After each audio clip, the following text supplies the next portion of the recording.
Did you record this? Someone else. Oh.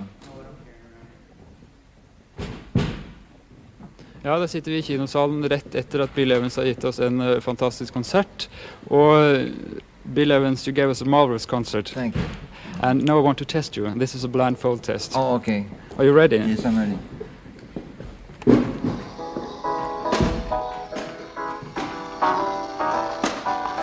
Oh yeah, sure. I remember that. I Love You from the first album.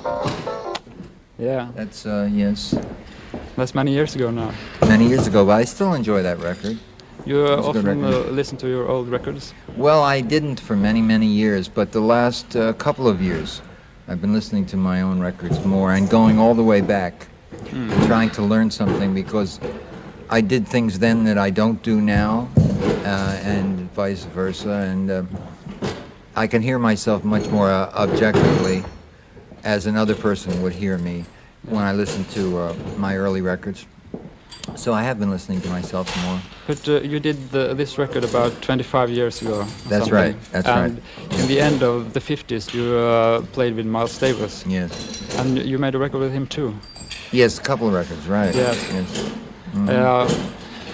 What record did you enjoy best playing with Miles Davis?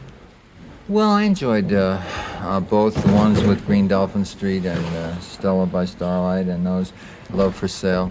Then there was also one that they released recently, which we didn't even know was being recorded. They called Jazz at the Plaza. It was a party.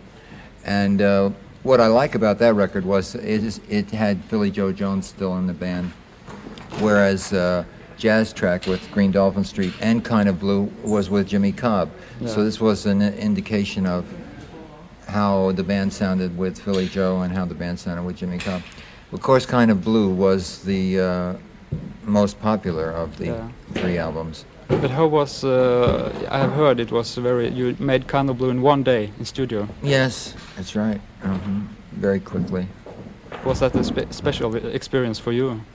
Well, yeah, of course, anytime you play with musicians like that, it's a special experience.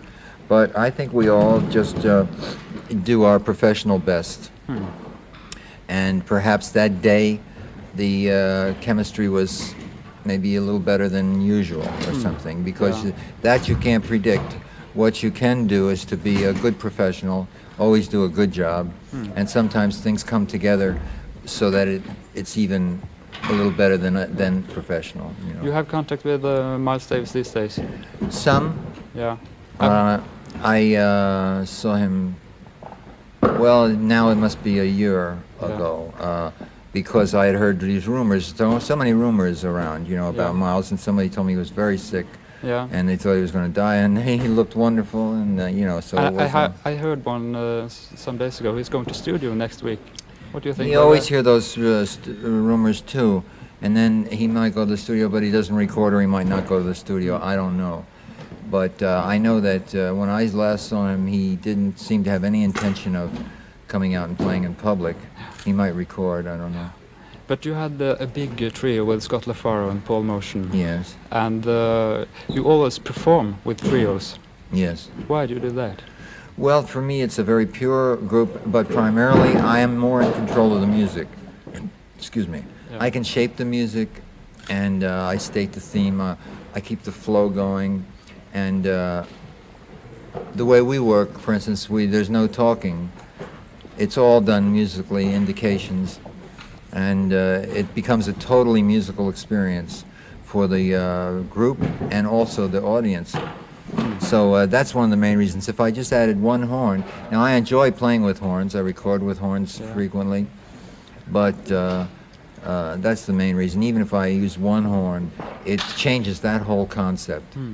Because then the thematic statements and all are out of my hands. Yeah. What do you think about the audience here in Molde today?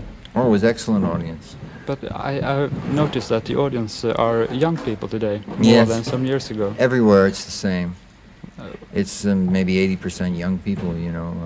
I think they're discriminating young people, or they wouldn't be here.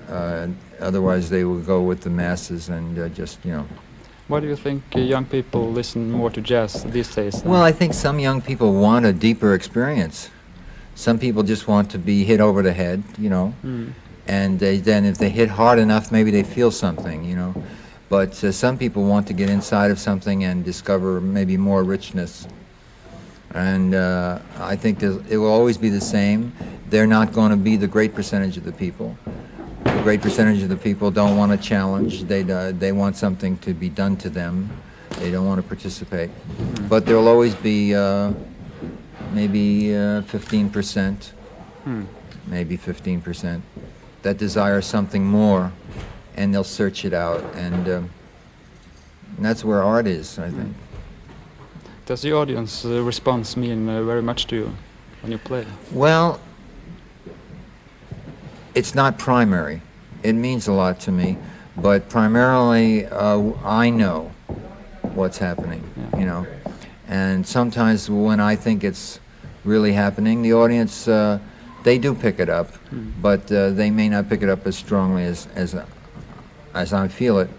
And sometimes I think nothing is happening, and they still respond. And they're right, because we are professional and we are experienced, and therefore we're able to do a certain degree, always. You have got almost a new trio now. Yes, this is almost 2 years now with this trio, Yes. and I love this trio. It's a kind of a live trio. The music is alive with this trio. It's a wonderful trio, maybe the best one I ever had.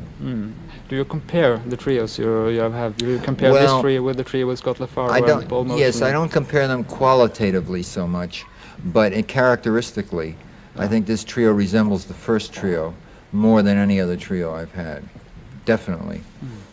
This trio is related to the first trio, and in some ways the music is evolving and growing of itself like the first trio. But all the trios I've had I loved, and we've had special experiences. I think I'd run out. Yeah, it's been very nice talking to you. Thank you. Now you're laughing on the covers of your records. It's only the serious man. I know. Well, that's what they picture. They picture me that way. So if there's 4 pictures and 3 are smiling and 1 is serious, they take the serious one. So. But Yeah. we have to run to catch a plane, I'm Yeah, afraid. you have to catch a plane Yes. and you have to go to Italy. And I Yes. want to thank you very much. Thank you. Mind sit for 2 seconds? Just I really have to go. Didn't you have a chance during all of that? yes, but I would like to have you with the piano. No, it's too late. I'm sorry. Han må få lov å dra. Skal dra